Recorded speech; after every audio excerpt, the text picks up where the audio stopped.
Sa latest vlog ni Mang Ile ay nasa top na sila ng bundok, makikita ang napakagandang tanawin sa paligid at ang matarik na daan paakyat. Nabanggit ni Mang Ile na mas maigi doon kung may kuryente. Nabanggit din niyang maliit lang ang municipality sa lugar na ito at mas malaki pa yata ang Malabog. Tinanong naman ni Mang Ile si Kuya na guide nila, kung anong lugar na ang nasa paligid habang tinuturo niya ang direksyon ng mga ito. Sumagot naman si Kuya na ang nasa likod ng bundok sa harapan nila ay Valencia City, Bukidnon.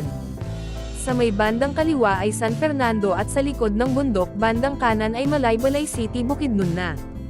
Itunuro naman ni Mang Ile ang direksyon papuntang Hingoob City, Misamis Oriental.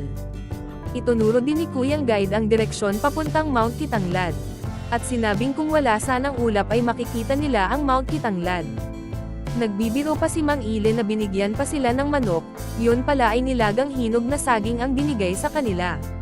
Makikitang napakaganda ng kulay berdeng mga bundok sa paligid. Matataas ang mga bundok na ito. At nabanggit ni Peking Bombay na may nagmimina din ng ginto sa lugar na ito. Napag-usapan din nila ang isa nilang kakilala na doon pala nakatira sa lugar. Makikitang kumakain si Mang Ile ng saging at nabanggit niyang pananghalian na nila ito. Ipinakita din ni Mang Ile ang maulap pero napakagandang kabundukan. Naglalakad-lakad si Mang Ile nang may nakita siyang parang panla at tinanong niya si Kuya kung ano ito. Sumagot naman si Kuya na hindi niya alam at baka may ipinunlang ang mga binhi dito.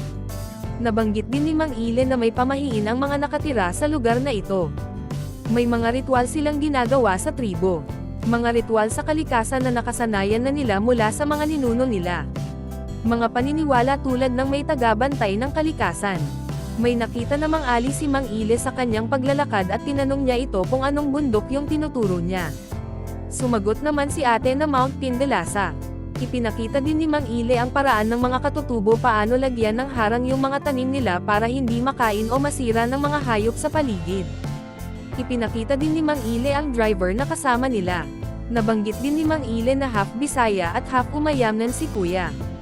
Nasabi din ni Mang Ile na ang ilog ng Umayam ay mula pa doon sa kabilang dulo, at parte pa ng Agusan, at kung saan sila naroon ngayon ay parte na ng Bukidnon. Natanong din ni Mang Ile si Kuya kung anong pangalan ng ilog na itinuturo niya. Sumagot naman si Kuya na Polangi River ang pangalan ng ilog na iyon.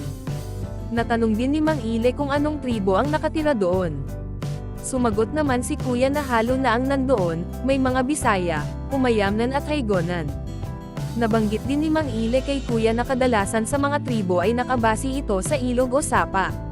Sinabi naman ni Kuya na nakadepende sa lugar kagaya ng Bukidnon, nakabase sa municipality yung tribo nila. Nabanggit din ni Kuya na may 7 tribo ang Bukidnon. Natanong naman ni Mang Ile kung ano ang pangalan ng mga tribong ito.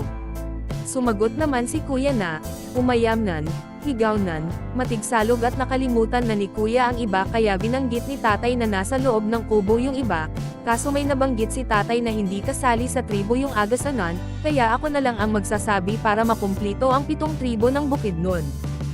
Higawnan, Manobo, Matigsalog, Tigwahanan, Talaandig, Umayamnan at Bukidnon.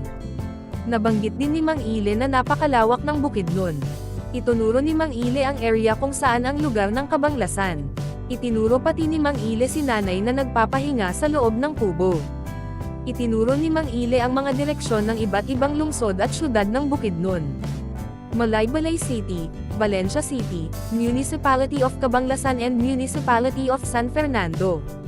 Natanong din niya sa kanila kung dalawa lang ba talaga ang syudad ng Bukidnon.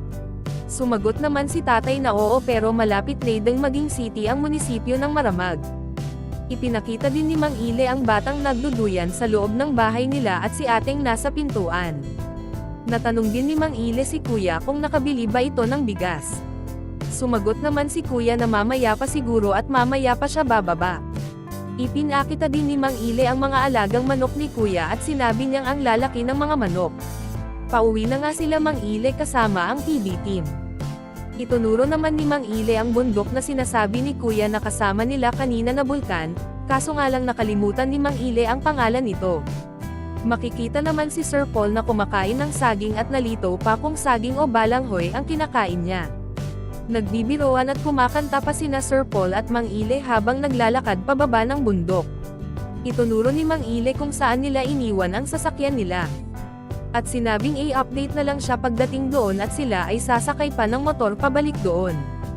Ipinakita pa ni Mang Ile si Sir Paul at Madam Yula na naglalakad na una sa kanya. Nakabalik na nga sila kung saan nila iniwan ang sasakyan nila. At para sa more summary video ng Pugong Biyahero, huwag kalimotang mag-like and subscribe.